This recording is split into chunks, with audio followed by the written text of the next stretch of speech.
Don't he have a bigger tank than we got? Well, it doesn't matter, man. I mean, like, you inspired me. That's what I matters. inspired you, but yours is bigger. That upsets me. Okay, guys. So finally, I'm at Ohio Fish Rescue, and sir. I'm with Josh. What's up, Josh? How you doing? Dude. So it is a pleasure to have you here. I know you traveled a long way, so it's an honor to be able to host you. Can't wait to show you what we have here. Sure, dude. Can you say apa kabar? Apa kabar means how are you? To my Indian, apa kabar? Apa kabar? There we go. There we go. All right, dude. Can you show us what you have here? So this is the tank from the main entrance, right? Yeah. So as soon as you walk through that door, if you want, you can even walk outside real quick, All right. and I'll go ahead and I'll give you the first full tour. Okay. So you know, from outside doesn't really look through like much. You come through this door, And then you get met by a wall of just a massive aquarium. But this tank right here is a 1,800 gallon aquarium. It's 20 foot long, 4 foot tall, and 3 foot from front to the back. It was manufactured by ATM on the show tank. They actually made 2 of them for the Belagio Casino. As you can see, the other one's down there. We'll get to that in just a moment. But these are very expensive tanks, and we actually picked them up through a liquidator that works in Las Vegas from, you know, the Belagio Casino. We can start talking about the stock in the tank. I like to call this our community of monsters. It's a lot of like barbs and dollars. They're just like a peaceful community of fish, but they can also get large enough that, you know, your common people can't really provide the amount of tank space that they need.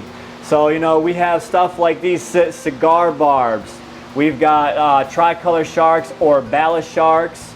okay. We've got red severums. I'll actually slow it down a bit so you can get a little more airtime with each fish. Now, we even have stuff, you're probably familiar with these, the datnoids. Everyone knows them, everyone loves them. I know you guys have some massive ones overseas. You guys got the good stuff over there. And then there's probably about 20 different species of silver dollars here. We've got thin bar, we've got large thick bar, we've got tiger dollars. Okay, bro, hang on. Let me stop you really quick. That one, it has like a black spot, and the other one have like a red spot. Is that different species or? Yes, so with the different species, you guys can see, you know, they have what would I call like a torn pattern on their belly. Okay. And that usually comes with maturity and age. Majority of my silver dollars get that once they start getting older. So you can take a look by them, and it's not just with one certain species, it's with all of them. So you can see like this guy down here, he's kind of young. He's got them trailers on his top fins, and he's got the red dots. Okay. So from breeding them, you know, from, you know, generation to generation, sometimes you get some with good color, and we were able to produce these. There's actually a couple in here I bred myself, and they're absolutely beautiful fish. And sometimes they're a little bit harder to breed when it comes to like the thick bar, the wide bar silver dollars, like that guy in the back there. That's actually one that I bred. He's pretty young.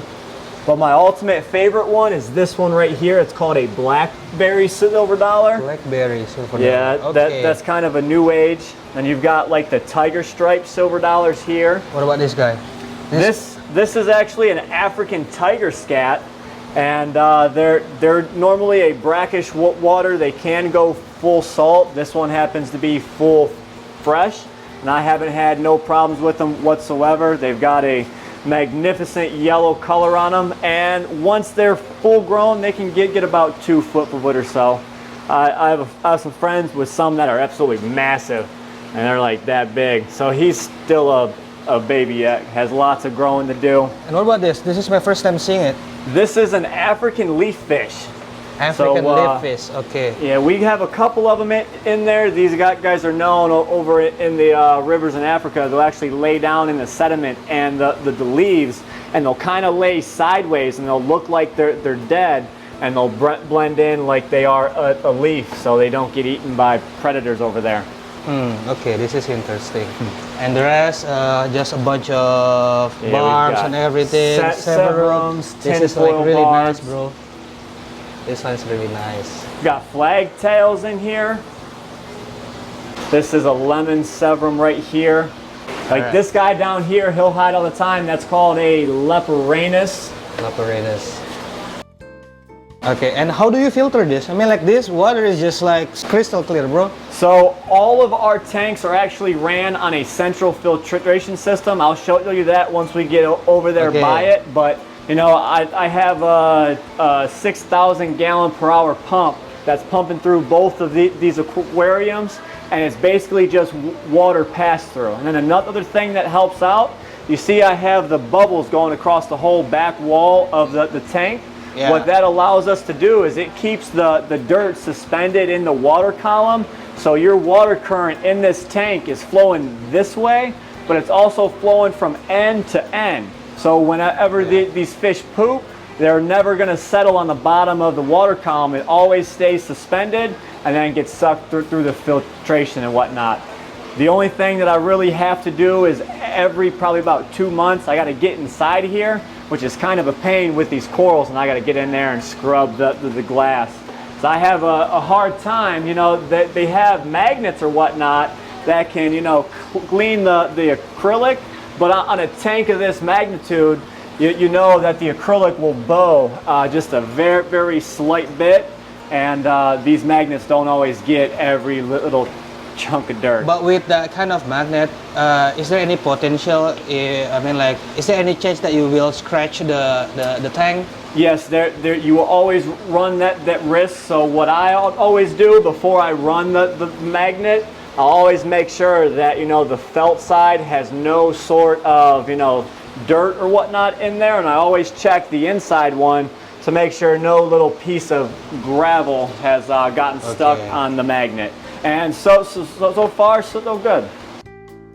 Okay, so next, what do we have here? I see some African cichlids over here. Yeah, so this is the complete twin to that tank. Wow, so again, wow, wow, it's 1,800 gallons again. And this is nothing but African cichlids, all 5 lakes over in Africa. You know, you got Tanganyika, Lake Victoria. So I just have a conglomerate of different cichlids from all 5 lakes. And they kind of just breed it in here. You know, the larger ones can live for up to 6 years. So to keep a tank this stocked, you know, they're always producing babies. You can see all the little fry across the bottom. Whoa, whoa, whoa, whoa. Yeah, so the large ones will, you know, pass off. They won't kill the babies? I'm sure some will get picked Some get off. eaten? Yeah, but a majority of them do survive. And as you can see, there's a plethora of yellow and blue cichlids in this tank. That means the yellow ones are, you know, out breeding all these other colors. So what I started doing is I stopped adding in yellows and blues, and I'm trying to offset it with more color so we can keep the color and contrast of the tank. Because I think all these different colors mashing with these beautiful colors on the coral, even though it is freshwater and I'm putting saltwater decorations in there, you know, some people frown upon that. But these were already, you know, silicone down in the tank. They actually used epoxy, not silicone. So I didn't want to break the corals, and to get these ones out, the whole top of the tank would have had to pop off. So I just left the decorations how they are, and I basically created an environment for them, and these guys are absolutely thriving. Yeah, I can tell, bro. And I mean, like, okay, I never had any African cichlids. Is this really how they behave? I mean, like, look at this. When I move my hand, they're just like following. Yeah, Look, see? so they See? are used to being fed. So they associate me with food. Whenever I walk up to the tank, they think they are getting fed. Oh, okay. And as you can see, they're all in a ball here, and the rest of the tank has no fish. Yeah. So, you know, see? It's empty over here and empty over there. Everyone's just get into the middle. So people always get on me for this because I'll show the tank feeding, and we'll be filming this section of the tank, and they're like, oh my God, your tanks are so overstocked. But I mean, you look at the rest of the tank, there's no fish in there. And I mean, you know, the whole theory of having a tank be overstocked, that kind of depends on your filtration. Us, we have the filtration to where we can stuff this many of these small cichlids in this tank and the water still be crystal clear. Yes. So that should speak a ton. Everything comes down to the filtration. Yes, and like I said, we'll get to that filtration in just a Sure. bit. So just wait a bit. So this guy is another one from Africa, and he's super mean. So that's why he's in a tank by himself. But he is a knife. You can see he's biting my stick, or trying to. He doesn't like that. Okay. But that is an Aaba knife. And these guys can get up to 5 foot long, and they actually have 5 rows of razor sharp teeth. So if I stuck him in, say, that cichlid tank, he would slowly just take big chunks of every one of these fish until they're all dead. So, but he's definitely one of my favorites here. That's why he's, you know, So I front mean, and like, center. can you keep any other Aaba fish with him? I mean, like 3 or 5? No. So possibly 5 or more, but I've never owned that many to try and, you know, take that gamble and see. I've only ever had 1 or 2 at a time. I've tried them together and they always end up fighting, but I have not been able to try 5 at a time. So even if you have like put like a bigger fish, he will just kill it. Yep. So some people do have luck, and you know, you can keep a fish in there for a long time. But with me, I know it's always a matter of time. You know, you might keep one of your favorite fish in here and be like, oh, he got along great for 2 months, and one day I woke up and he's dead. So I just don't take that chance because I know that their behavior. I actually had one that was about 3.5 foot long. He was about that big around. I ended up donating him to a local public aquarium because we didn't have all of this at the time, so we wanted to give him a better life, and we went ahead and donated him. Regretted it ever since, and we got him back. This is a kind of unique aquarium, bro. We're actually using this along with the rest of these as a quarantine tank. So the new fish that come in, they come in here, they get treated for about 3 weeks, and then we can go ahead and find them home. So the filtration system for this is different from the rest of the tanks. So on this one here, real easy. I've got 9 or so Fluval FX6s just running this single tank. Each one pumps out about 1,000 gallons per hour. Why not you use some filter? Is there any particular reason why you use like 9 FX6? So for the quarantine tank, they're just easy as far as, you know, cleaning and maintenance and whatnot. On my large central filtration, I do have a sump style. We'll go ahead and get to that. But for here, I just stuck them on here. If at any time I have, you know, more fish coming in, I need to set up a temporary tote, I can then take these seated filters off and put them on a tub right here. Yes. And you know, it's already stocked. If you have some, then it will stick to this one particular tank then, right. I guess. Okay, so I actually do the same thing with sponge filters as well, because I run a majority of my tanks off of sponges. There's just a small little tiger fish in here. But if I'm ever going on a long trip, I can grab a sponge filter out of one of our quarantine tanks, let them have filtration and air while we're on our trip. Okay, we missed this part. Oh, this is just a flower horn? This is a flower horn and some iridescent sharks here. These are all rescues that we have. These can all find new homes. I don't charge for any of my fish. I just make sure they go to a proper home. And then down here, of course, we've got more African cichlids. Sorry. Hey man, how you doing? I'm Gio. Gio, Big Rich. Big Rich, finally. I'm really happy to see you guys. I mean, like. Happy to see you too. So if you guys are not familiar with Ohio Fish Rescue, this is the man with the mullet. You pull my hair. Yeah, I've been following you guys for years. I mean, like, this is just like, I don't know. I'm speechless, man. I'm just speechless. Why? I don't know. I mean, like, just like a dream come true, man. I mean, like. Don't he have a bigger tank than we got? Well, it doesn't matter, man. I mean, like, you inspired me. That's what I matters. inspired you, but yours is bigger. That upsets me.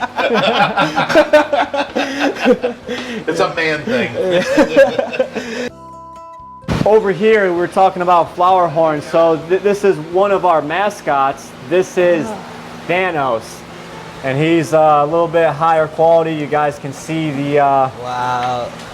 big Josh, hump on his that head. is one thing that really, really gets me, is that we're here doing our thing, and we're just doing our thing, you know, and we're videoing everything that we do.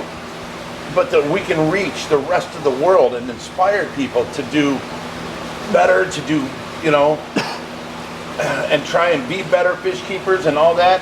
I mean, I get all these messages from people, and it warms my heart. I love that. I love that. You know, it makes it, what you seem like what you're doing sort of worthwhile. That other people are getting into what you're getting into. You know, Yeah. I love that. But also on the same thing, we're also teaching people, like we're glorifying big fish. This backfired on me because I'm showing people, don't buy these kind of fish. Look how big they get. And other people are like, oh, that's so cool, I want one. You know? Well, I kind of feel the same, bro. I mean, like, literally, I'm influencing people to buy monster fish while they cannot keep it. You know what I'm saying? Right. Yeah, I'm showing my big arapaimas, big RTC and stuff like that. And people who are watching me, they want to get that thing too. Yeah. But they don't have the space. You know what kills me? Is some people think like this. Oh, I saw 15 pacu this size at the pet store, and I wanted to rescue them. So I brought them home and I put them in my 55-gallon tank, and when they get too big, I'll just call Ohio Fish Rescue. I'm like, no, that's not how you do it. If you do not buy the fish in the first place, then the pet store does not sell them. Then they will stop importing more in and stop selling them altogether because they're not making money. If you buy them thinking you're helping, you're making the problem worse, because now you just taught that pet store if they can get rid of 15 pacu, they're going to buy 30 now. Then they can get rid of them, then they're going to buy more, you know? So if the best way to do it is never buy pacu from the pet store. Unfortunately, pacu is the best-selling fish, especially in Indonesia. because- It's easy. They're cheap. Okay, well, they're now, cheap. They're cheap. That's the problem. If they, you know what? You're hitting a nerve here. This really gets me. A baby red tail, $29.99. You know, a baby tiger shovel nose, you know, $15.99. A baby pacu, $1.99. Yes. Come on, if you would sell that for, you know, $17.99, you know what it would stop?